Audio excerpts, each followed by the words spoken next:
First, the menu for adding a new alarm system opens. You can fill in the visible fields yourself. The IMEI number and ID number should be copied from the Perfecta soft program. Both numbers can be found in two places: at the bottom of the project menu or in the communication menu. To enter the data into the application, you can also scan the unique QR code generated in the Perfecta soft program. This is a more convenient and faster way. In addition, you can copy the graphic code and email it, for example, to users of the system so that they can configure the application on their mobile devices themselves. So let's go back to the program for a while to generate the QR code.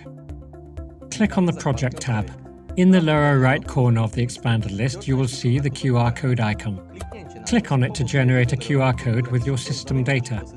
Under the QR code, you can find the encryption key. This number is assigned automatically, but you can change it, for example, to make it easier to remember.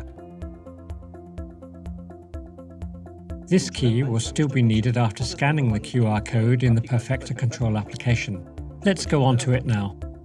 The QR code icon appears in the top right corner. Click on it. Now you must scan the QR code from the computer screen. The application will ask for a password to the system data, that is, the key assigned in the program. As you can see, the fields for the alarm system data have been filled in automatically. Additionally, you can choose the icon that will be assigned to your system. The final step is to enter the password of the user of the given smartphone. Enter here the same password that is used by the user to operate the alarm system from the keypad. An important note: after each change of the user password, you must enter the new password in the application. If you forget to do so, the application will not connect to your system.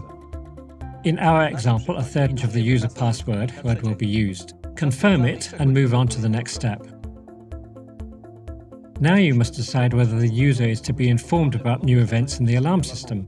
If you enable this option, a detailed list of event types will be displayed. Highlight the selected ones, then confirm.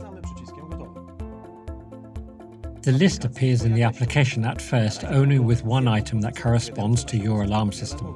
This list can be supplemented by adding other items, that is, the next systems you want to control. Choose your alarm system to connect to it. Wait a few seconds. Once connection with the control panel is established, the dashboard will be displayed. You can control the partitions from here, for example, to arm and disarm them in various modes. For example, you can select the first partition and then the moon symbol denoting the night armed mode. As you can see, the first partition has been set to the night armed mode. You have also received a push notification to inform you that the armed mode has been activated. Click on the information displayed to expand the list of events where you will find more details. Now we return to the partition view and disarm the system.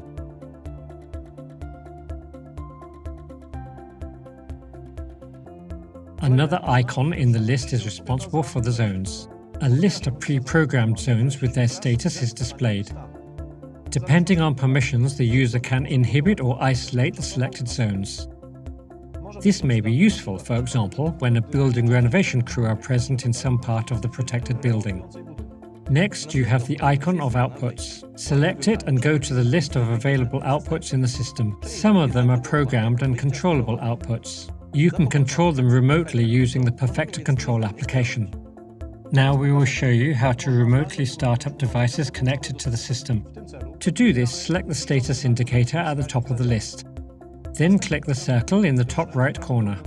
This will change the output status. In our case, it will turn on optical signaling of the siren. Now turn off this output.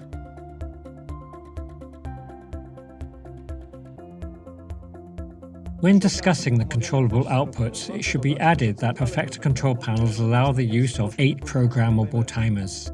They can be used both to turn on and off individual control outputs at specific times of the day, as well as arm or disarm selected partitions.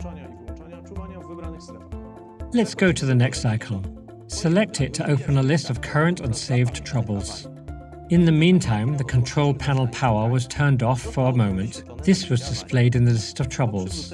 After the power is restored, the trouble information is marked as saved. If you do not need this information, you can clear the trouble memory. The last icon is related to events. Here you can view the entire list or just selected events. To do so, the filtering function can be used. In addition, by selecting the envelope icon, you can email a list of the 20 last events directly from your mobile device. This allows the user to quickly inform his or her installer, for example, of any troubles that may occur in the system.